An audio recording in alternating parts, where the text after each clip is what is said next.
Shalom.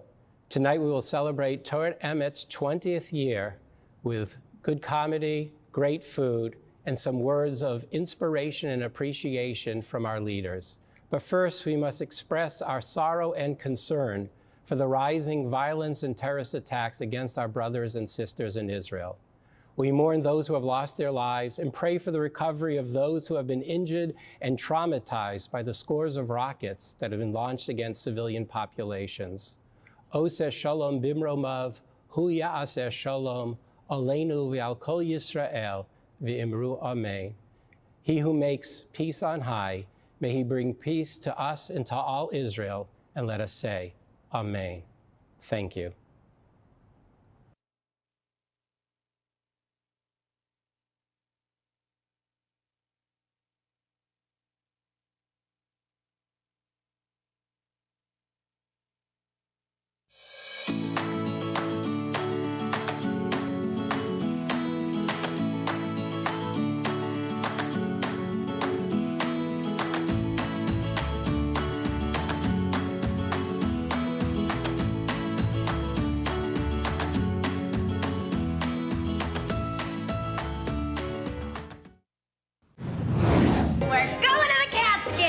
For generations, this famous resort area has catered in every sense to the New York Jewish community.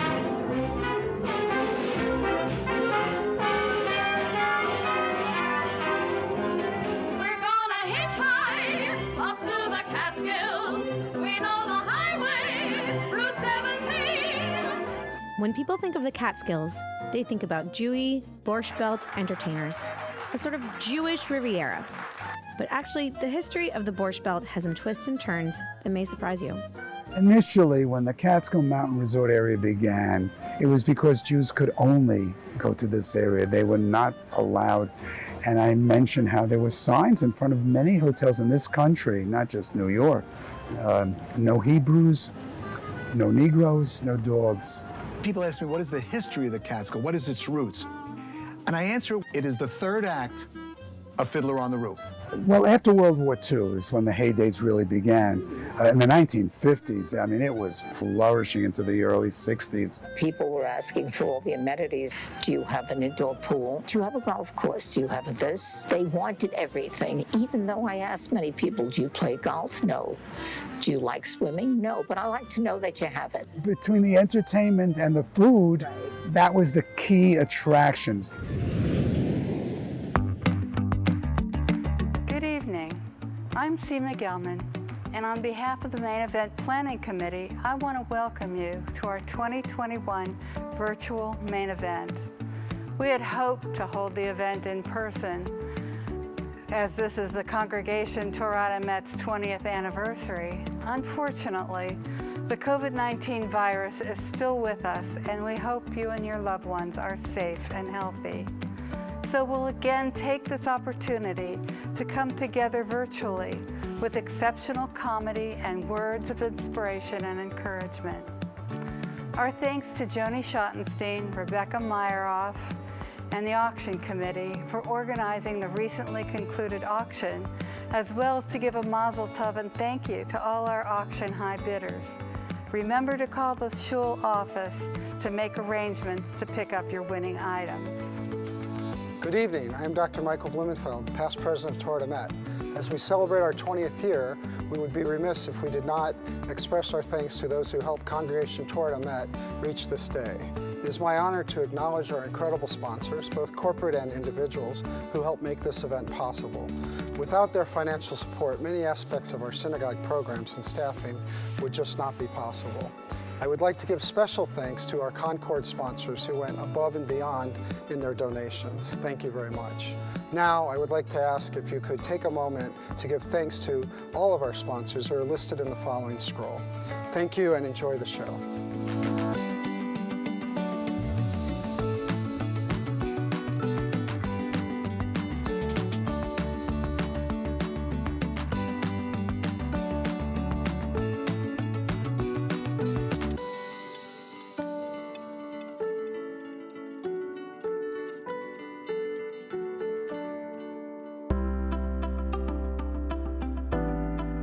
We are fortunate to have the spiritual guidance of Senior Rabbi Howard Zach and Associate Rabbi Ari Newman, who continue to teach and inspire our membership and community every day.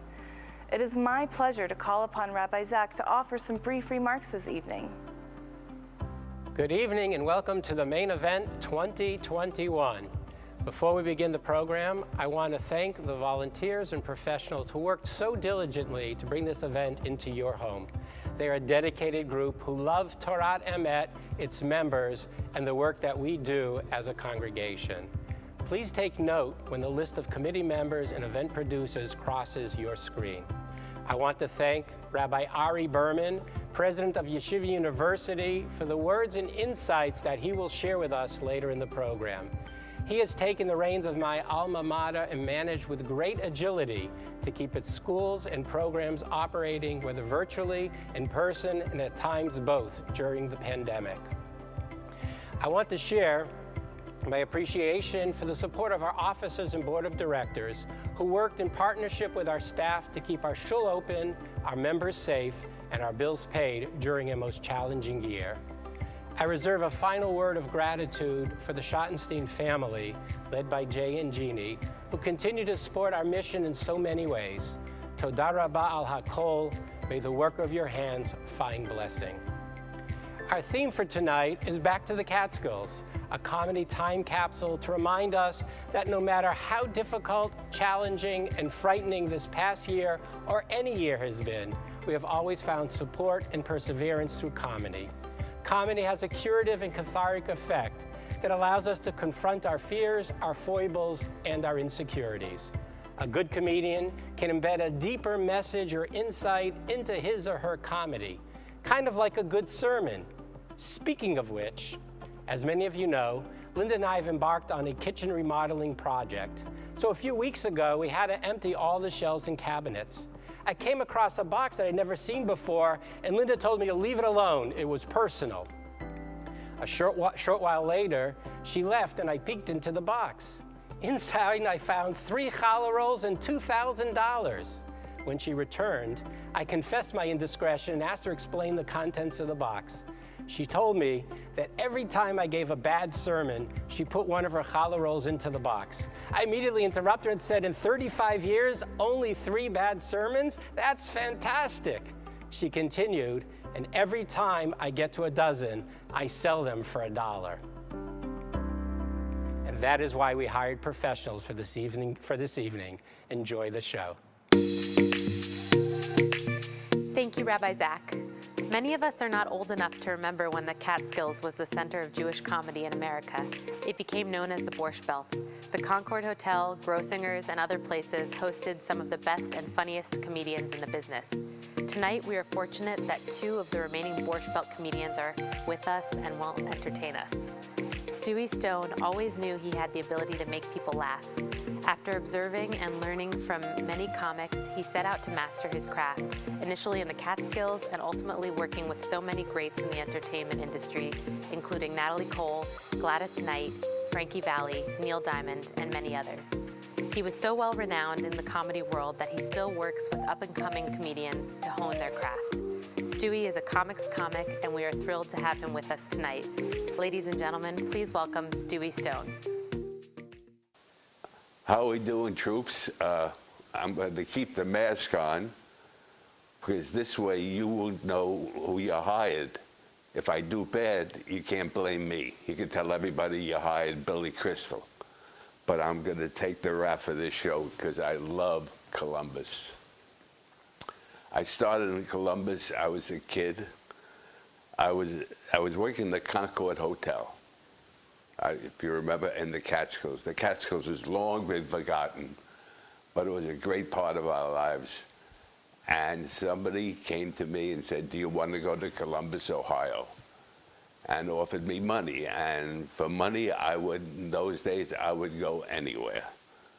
They said, but are you Jewish? Because you look very Italian, you know.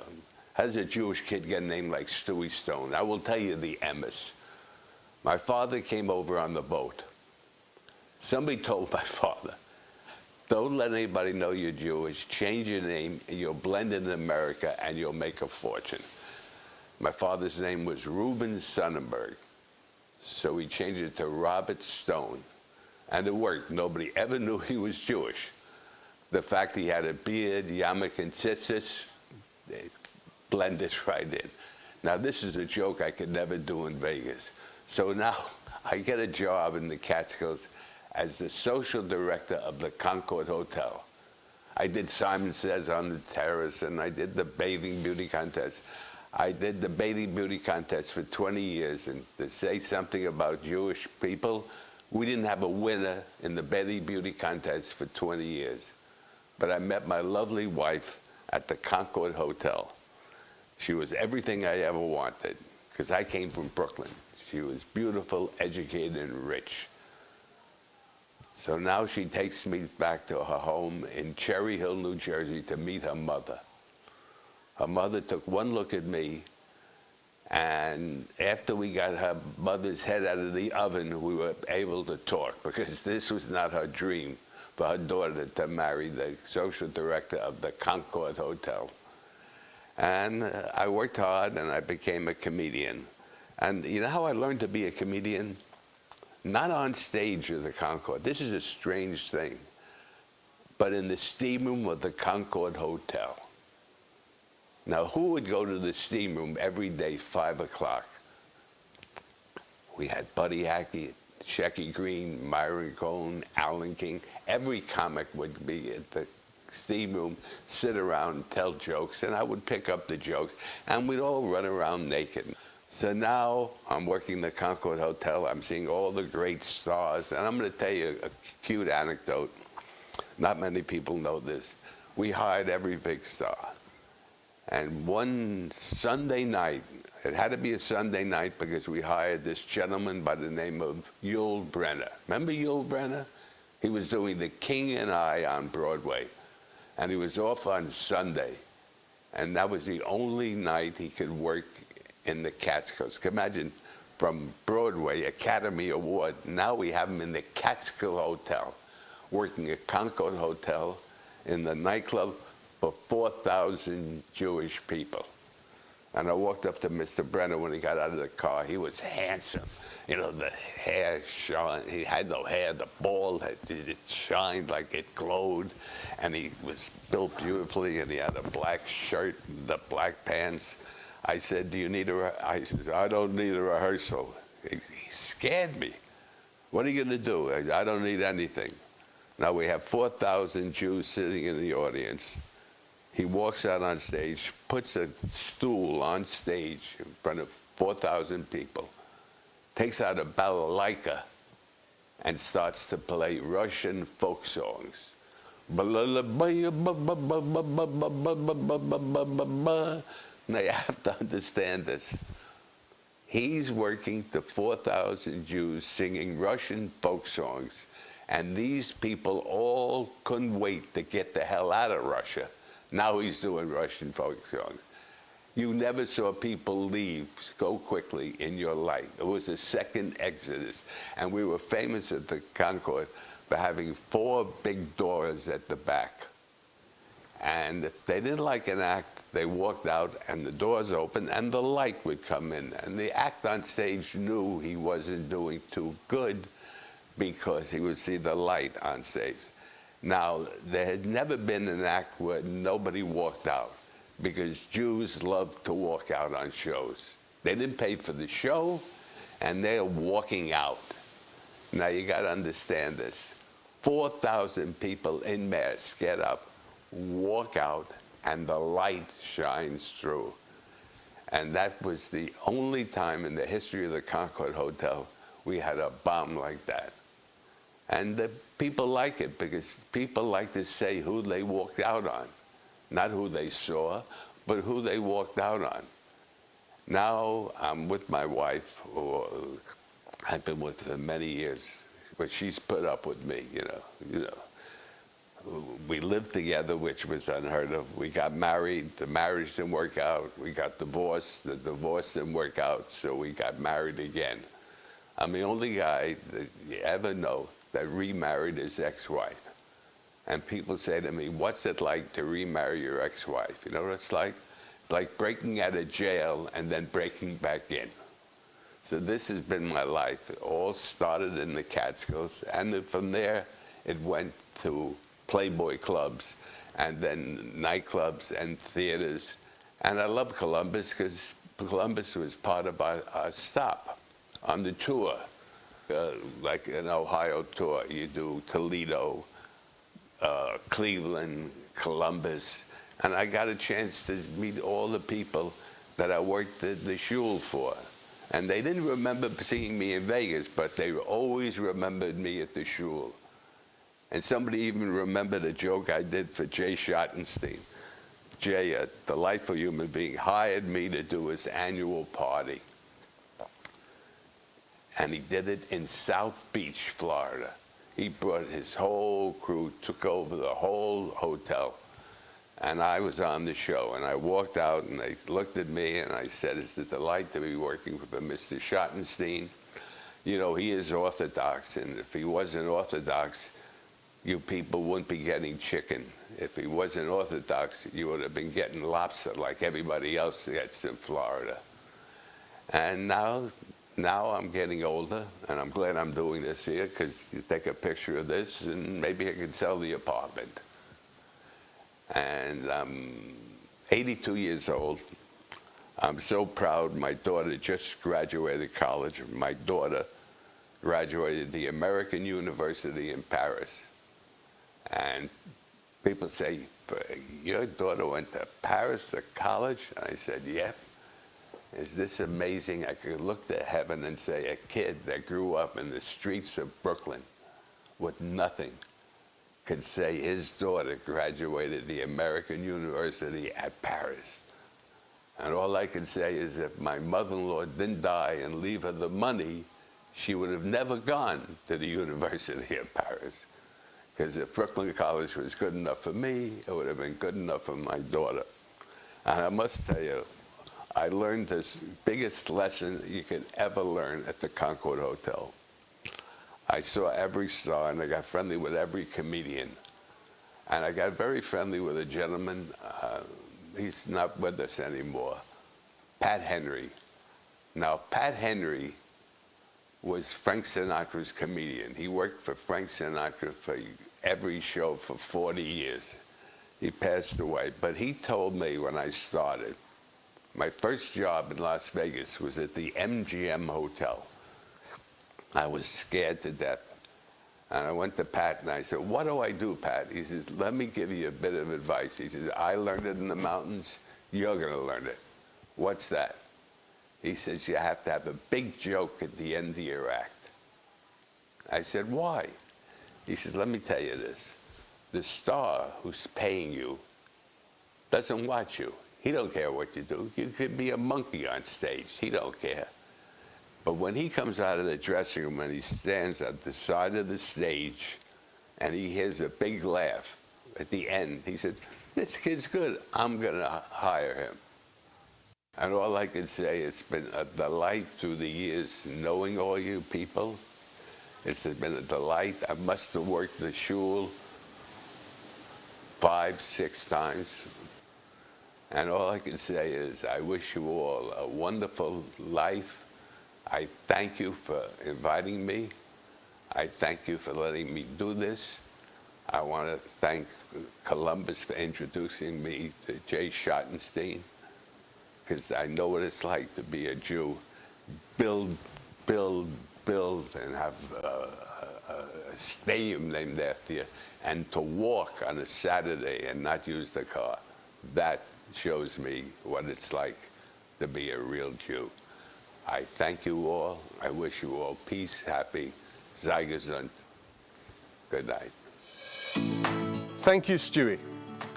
I'm Gary Blumberg, President of the Torah Emet Board of Trustees. I want to thank everyone who supported our 2021 main event. Your help is instrumental in our ability to serve the community. It is my pleasure to welcome our congregation founders and lifetime board chairs, Jay and Jeannie Schottenstein, to say a few words. We're always grateful to them for their dedication and commitment. It is thanks in large part to Jay and Jeannie and their family that our synagogue is well run, warm, and caring. Jay and Jeannie. It's so nice to be here again for the Main Street event. This is a very special event that we look forward to every year. It's incredible to think that Main Street is celebrating its 20th anniversary. The vision of this wonderful synagogue has bloomed into a fabulous experience for all of us, where we feel connected like part of a family. So we celebrate with you and everyone this remarkable achievement of 20 years. Yes, as Jeannie said, it's 20 years goes very fast, and this was something that we started, and to see it flourish and blossom, is really a very exciting thing. And hopefully next year, when we have our 21st anniversary, we can all be in person together. These last 15, 16 months have been difficult for most people, for the separation. Thank God we have Zoom, but it's not the same as being there in person. We have an exciting event tonight. Hopefully everybody will be laughing and having a good time. But more importantly, we look forward where we can all be together, and everyone should stay safe. Everyone should get vaccinated, and that God willing, we'll all be there together, and we'll have a great time.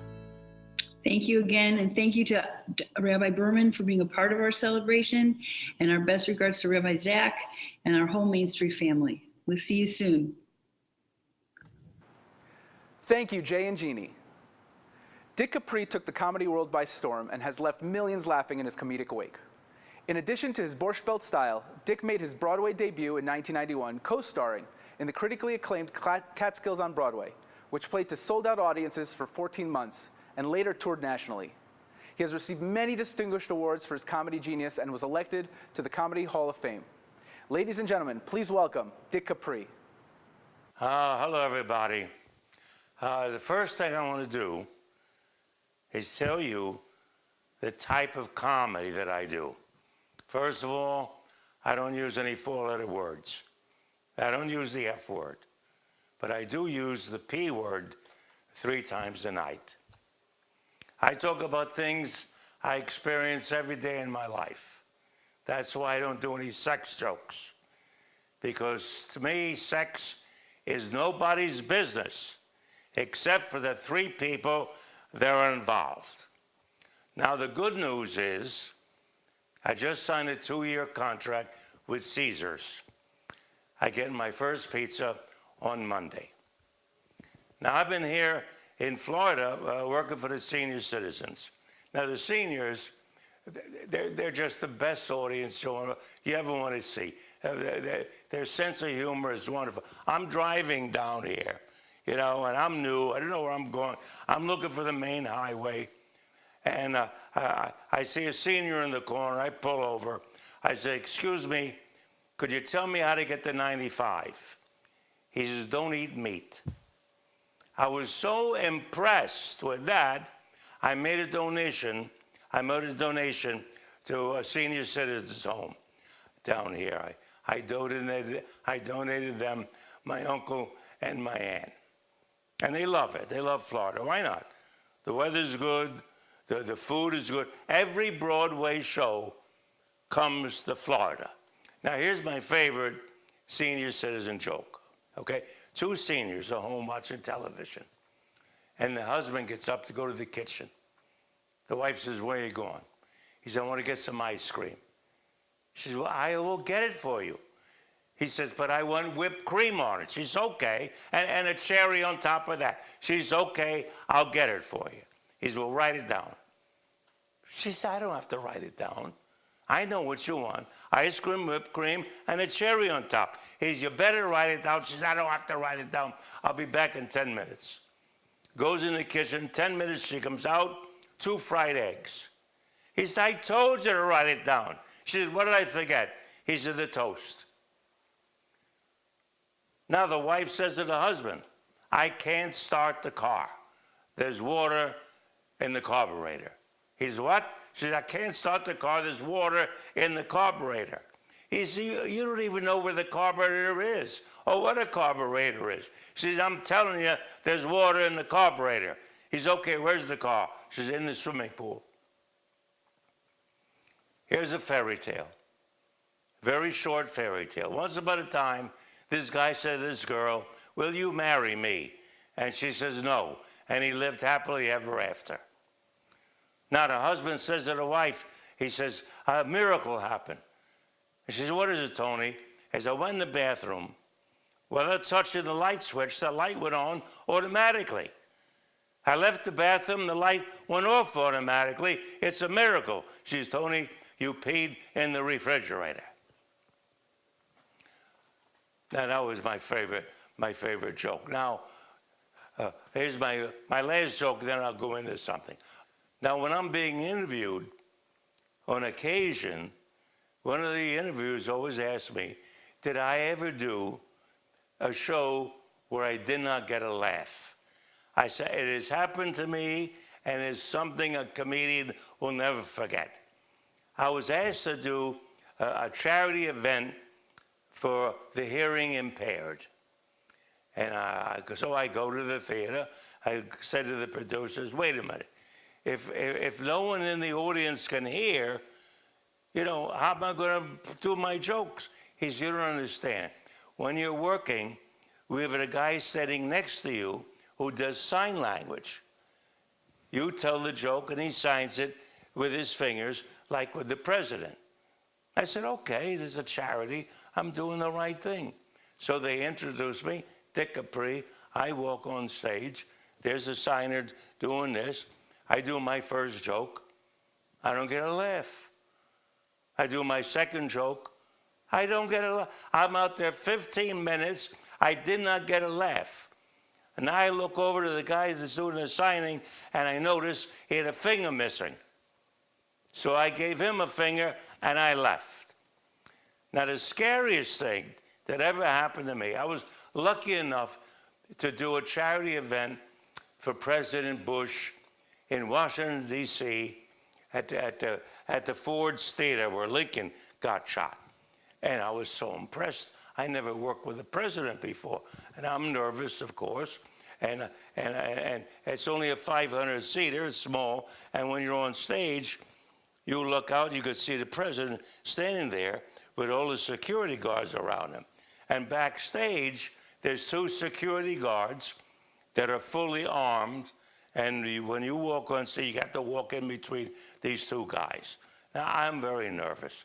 But my manager is standing beside me, and he's trying to influence me and give me confidence so when I walk out, do a show for the president.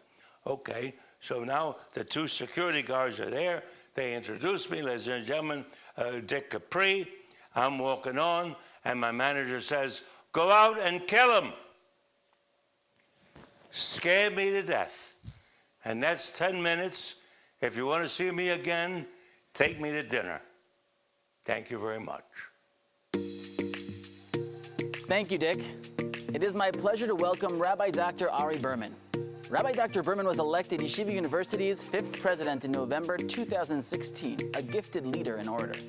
He graduated with distinction from Yeshiva College, Reitz Rabbinical School, and Revel Graduate School, and finished his PhD at Hebrew University. Rabbi Dr. Berman has a broad range of distinguished experiences in the world of higher education and Jewish community life. He led the Jewish Center in New York City, served on the Executive Council at Herzog College, and was Chief Executive of Heichal Shlomo, the Center of Jewish Heritage in Jerusalem. Dr. Berman is an incredible spokesman for the Jewish community. He has also written numerous articles on subjects addressing contemporary Jewish thought, modern philosophy, and trends in higher education. It is truly a pleasure to welcome Rabbi Dr. Berman to our 2021 main event this evening. Thank you so much for Congregation Torat Emet, to my distinguished colleague, Rabbi Howie Zak, on this incredible 20th anniversary for the shul and your community. And of course, a big mazel tov to my dear friends, Jay and Jeannie Schottenstein, our hosts for this evening. I happen to love tonight's theme. I didn't grow up during the peak of the Borscht Belt era, but I have always enjoyed those one-liners. Like the waiter who approaches 5 Jewish women eating lunch at a busy cafe. Ladies, he said, is anything okay? Yes, much of it may cast Jewish people in a negative light. We complain, we're stubborn, we're never satisfied. but I think there's an underlying message of what these jokes say about the Jewish people. And this goes back to the beginning of creation. At each stage of creation, God looked back on what he did and he evaluated it. Vayar Elokim Kitov. He said, hey, that wasn't so bad. That creation was good. But there was one time that he looked back and he said it was not good. Lo tov heyot Adam levado. It is not good for man to be alone. So he created Isha. He created Chava. Now this creation created a whole new category of jokes. Like when Sarah and Miriam were talking about their husbands, and Sarah said, you know, if Maishi died, I can never marry again. To which Miriam replied, I feel the same way. Once is enough for me too. But more importantly, God shows us from the beginning of creation to not be complacent. Always evaluate where you are and see how you can move forward. Sometimes it's by positive reinforcement, V'yar Elokim ki tov, that it's good. But other times, you need to recognize when it's not good and need to do something better. This is why we're called a stiff-necked people. Why would God call the Jewish people such a derogatory term? Are we so stubborn? And I think the answer is yes. But we need to be stubborn and complain about the right things. What sets our community apart is that we are a values-driven community. We're not only deeply rooted with a 3,000-year-old tradition, but also forward-focused, always looking to grow and develop further. You know, I talk to Jay a lot, and our most frequent conversations are about science and technology, cyber, data analytics, artificial intelligence, because innovation is a central Jewish value. Moving the world forward and preparing our next generation of students with the competencies and skills for a lifetime of enormous personal and professional success is a fundamental Jewish concern. And that's the beauty of our values-driven community and the celebration tonight.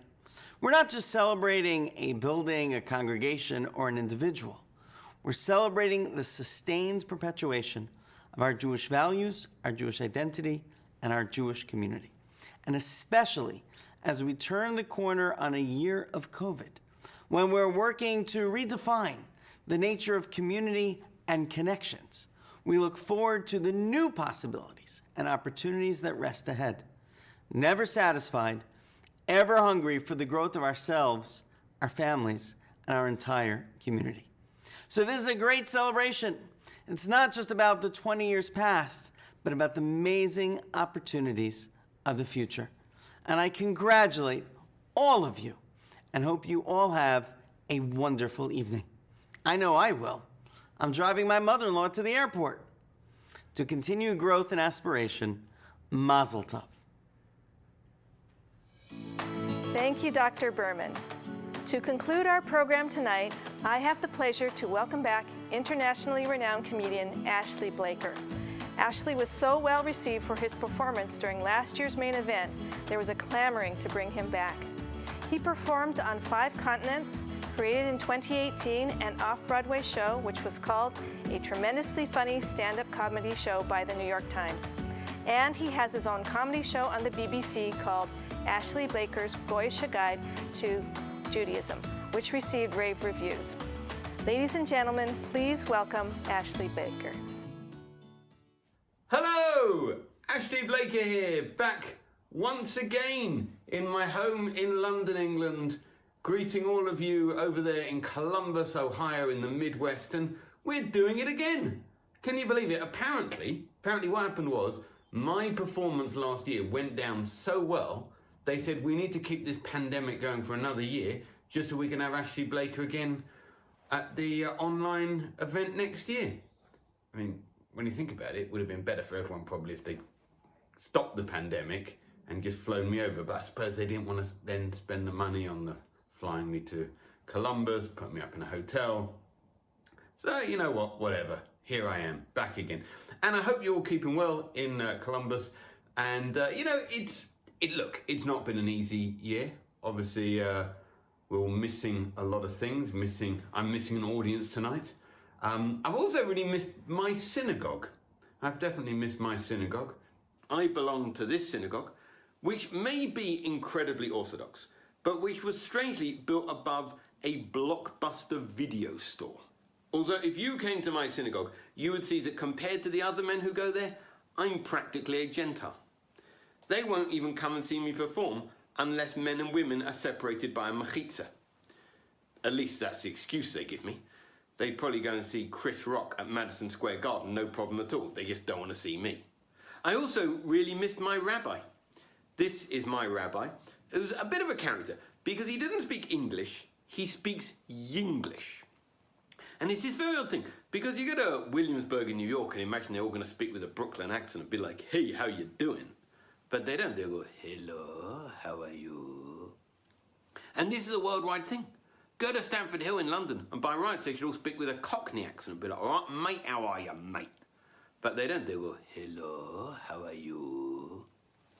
And I remember going to the rabbi's house for the first time, and he said to me, Mr. Blaker, come in. And then he said to me, Mr. Blaker, what is your name? I said, Ashley Blaker. He said, no, what is your name? I said, Ashley Blaker. He said, no, what is your name? I said, Ashley Blaker. I said, well, I thought I'm going to be all night. And then he said to me, now, Ashley Blaker is just your nickname. Just what's on your passport, what the Gentiles call you. What's your real name? I said, oh, I see. Abdul Muhammad. He didn't find it funny. If anything, I think he was a bit scared. If you didn't realise, he wanted my Hebrew name, which is Hanan ben Moshe Halevi. That means I'm in the tribe of Levi's. We made your genes. It also means when the temple in Jerusalem is rebuilt, I'm going to be washing hands and feet. Orthodox Jews often say, may the temple be rebuilt speedily in our days. I was thinking, I don't want to be washing hands and feet. I'm happy to wait. Also, all this talk about rebuilding the temple, but we're Jews, so no one will be happy. Some people will say it's too hot. Some people will say the air conditioning's on too high, the prayers are too fast, the prayers are too slow. I don't like the way the new priest is slaughtering the animals. What was wrong with the old priest? I guarantee you, give it 2 months, there'll be a breakaway temple for the people who wouldn't be seen dead in the main temple. I even found myself missing the security men you get outside shuls. Last year I performed at a synagogue, and when I turned up, the man on the door wouldn't let me in until he'd searched for all my bags. And I said, look at that poster behind you. That's me. And he turned to look at it and went, it's amazing the lengths some people will go to. Now, that would be some terrorist. You know, not only is he walking around looking like this, he has gone to the effort of writing a Jewish stand-up comedy show, learnt it, and persuaded people to book him to perform it. The audience is so difficult, you'd actually have to admire that. Now, one good thing about praying at home was that I had several months where I never found myself praying in public. Last year, my Muslim friend Imran and I performed together at a Christian arts festival. And we discovered that Christians don't have this problem because they can pray pretty much whenever they like. And even if you're super religious, you might only go to church on a Sunday morning. But us Jews, we have 3 prayers a day. And Muslims have 5 prayers a day. I said to Imran, you'll win this one 5-3. I mentioned we used to have 5 prayers a day, but we haggled God down. Now, to save us the embarrassment of having to quickly pray in public, many places, like airports, now have these multi-faith prayer rooms. But the trouble is with these things, is they do bring out my competitive side, and I find myself trying to prove that I'm praying with more passion and concentration than anyone else. It's like a Jewish-Muslim pray-off. So I go in and find a Muslim guy on the prayer mat, so I'm putting on my leather straps. He's bowing, so I'm shaking. He prays out loud, so I pray louder. And I don't leave it there. I start doing crazy things I don't even need to do at that time of year. I'm building a sukkah to sleep in. I'm swinging a chicken around my head. I pity any poor Catholic who wanders in. To compete with us, he'd have to build his own confession box. Hospitals also have these prayer rooms, but they're a little bit different and actually illustrate the difference between Jews and Muslims. Because the Muslims are given prayer mats and copies of the Quran, and we're given cupboards full of food. Because we do like to pray, but we like to eat even more. But all the amenities of the Jewish world closed down. So I actually had some new clothes that I bought just before lockdown, but I couldn't wear them because I hadn't had them checked for shatnez. If you don't know about this, it says in the Bible that we're not allowed to wear items that contain both wool and linen. So if, say, you buy a woolen jacket, you can't just wear it in case they put some linen in the shoulder pads and not put it on the label. It does seem incredible that anyone could believe that there's a Jewish conspiracy which controls the world's banks when we still can't control what goes into our shoulder pads.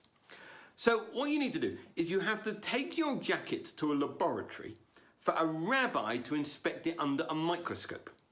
It's like CSI Flatbush. And then a week later, he either declares your jacket kosher, or if you're really unlucky, tells you he's found some linen and now wants $50 to remove it. So not every Jew is unhappy about the linen in the shoulder pads.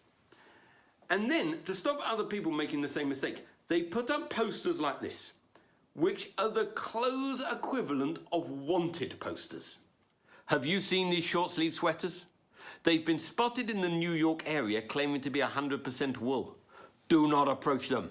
They are highly dangerous and may be armed with linen. And nothing against my wife's cooking, but I've really missed going to restaurants because I love eating out.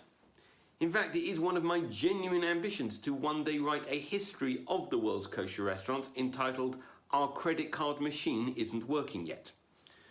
Unfortunately, I think coronavirus is going to kill off many kosher restaurants.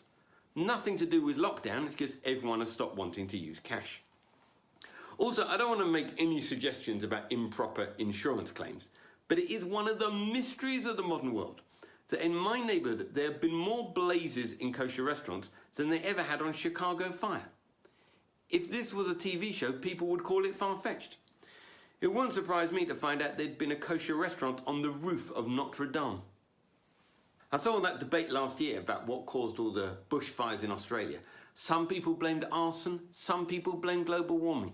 You know what I thought? Kosher restaurants. But it's not easy to keep kosher when you leave Jewish neighborhoods. We're much worse off than Muslims who've got restaurants everywhere, including over 100 halal branches of KFC. On the other hand, we're much better off than Muslims because there are no kosher branches of KFC. And praise be to the Almighty that we're both spared the evils that is Taco Bell. Last year I was performing in Rhode Island and I had to resort to photosynthesizing by staring at the sun to take in nutrients. I did order a delivery from Grubhub, but I had to bring the food up from Brooklyn. By the time I got up I-95 to Rhode Island, not only was it freezing cold, I'd already moved on to Martha's Vineyard. And of course, many people would have been planning to go to Israel for Pesach or for Shavuos or maybe just for their summer vacation.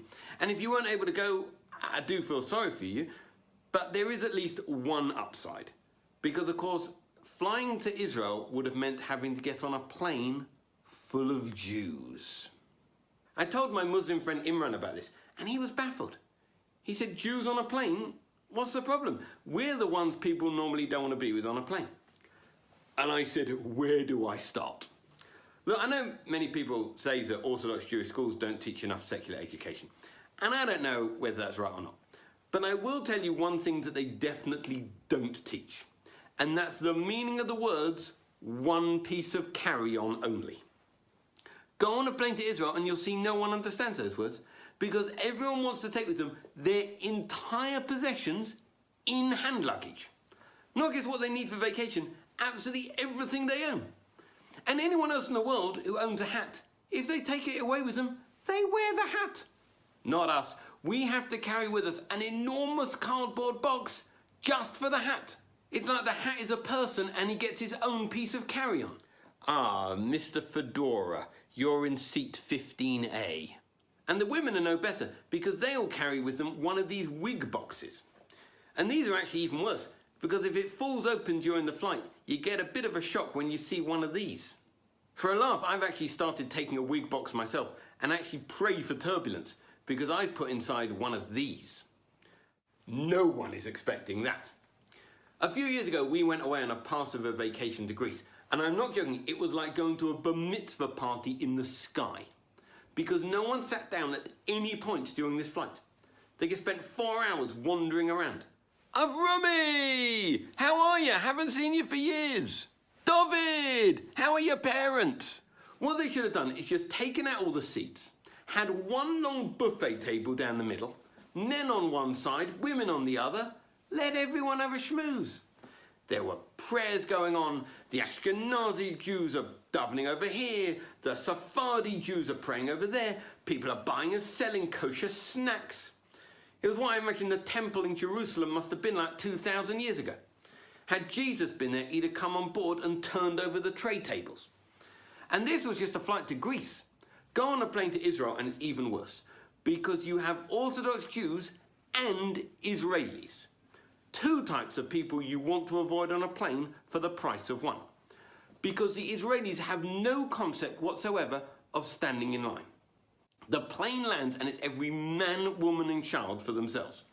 If you're standing in the aisle, you need eyes in the back of your head, because they're like a defensive lineman taking their carry-on to the end zone. I'd rather have J.J. Watt coming through me than an Israeli family carrying all their shopping from Century 21. And if the carry-on people, the hatbox people and the wigbox people weren't bad enough, go on any flight to Israel and there will also be that Orthodox Jewish man who spends the entire flight trying to gather 10 men to pray. I'm never sure whether he's actually organising a service or he's just conducting a survey. Have you davened? Have you davened? Have you davened? I'm always scared to answer in case it gets back to my rabbi. Go to any Orthodox Jewish wedding, he's there as well. He doesn't eat, he doesn't dance, he just spends the whole time wandering around. Have you davened? Have you davened? Have you davened? We're making a minyan at 9 o'clock. Come now. And then, when you land at Ben Gurion, don't think you've got away with it, because now you've got to get through immigration. And I'm sure I'm not alone in this, but they always give me a really hard time. I think they must look at me and think, maybe he's faking it. So what happens is, I get this interrogation to find out whether I'm really Jewish or not. But the questions are being asked by an Israeli who isn't religious and doesn't know any of the answers himself. So he goes, you go to synagogue? Yes. Why? To pray. When do you go? 3 times a day. Why? Shachris, Mincha and Mariv. What are they? He wouldn't know any better if I said I go to synagogue for morning mass and evensong. And then, really strange, they always ask, what is the name of your synagogue? As if he had in his head a database of every synagogue in the world. I'd be so impressed if when I said Machzik Yadas, he went, ah, Blockbusters, your rabbi speaks Yinglish. They really need to update their questions at Ben Gurion. If they really want to find out whether you're Jewish, they should just go, you're going to the butcher and there isn't any parking available. And then if you say, well, I just parked 5 minutes away, they go, ah, you're faking it, you're not really Jewish. Well, I'm afraid that's nearly all we've got time for. Hopefully next year we won't be doing this online, at least again, then we'll have a chazaka, we'll have to do it forever. Maybe next year I'll come and see you in person and I can come back to eat again at the Schottenstein Diner. That would be nice. I got told off, I can't remember if I said this last year, there's a big chair there and I got told off for sitting in it. The woman at reception, she wasn't very happy. She said, get out of there, you're not allowed to sit there, you'll break it. I hope it hasn't broken, maybe it was me. Anyway, thank you very much for tuning in. Hello to all my friends in Columbus, Michael, the rabbi, everyone. I will see you. Thank you, Ashley. We hope you enjoyed our 2021 virtual main event. Hopefully next year, we will hold our 2022 main event in person. To each and every one of you for taking the time to join us tonight, thank you. I want to say a few additional thank yous. Thank you to John Page and Page Tech for his expertise in editing and producing our program on the internet. Thank you to Daniel Newman for designing our main event 2021 invitation and promotional materials. Thank you to Michael Brody for his invaluable role in writing and directing and planning tonight's event. Lastly, thank you again to our corporate and individual contributors for your generosity. The list of sponsors will roll once again at the end of the show. From all of us at Congregation Torat Emet, good night and good health.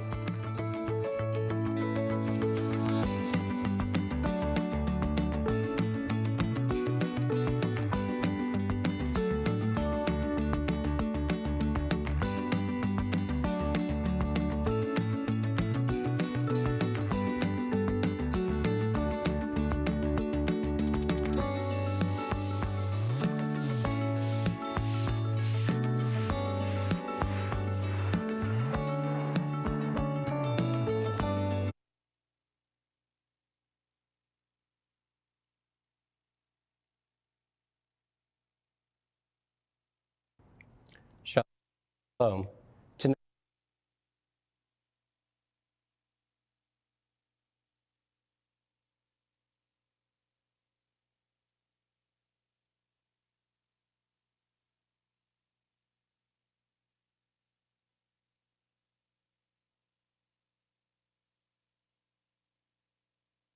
we will celebrate Torah Emet's 20th year with good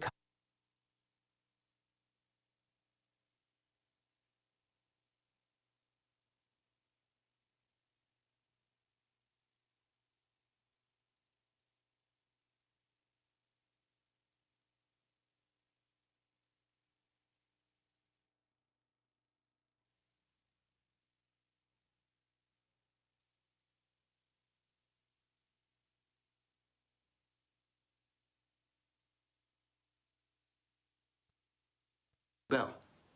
Last year I was performing in Rhode Island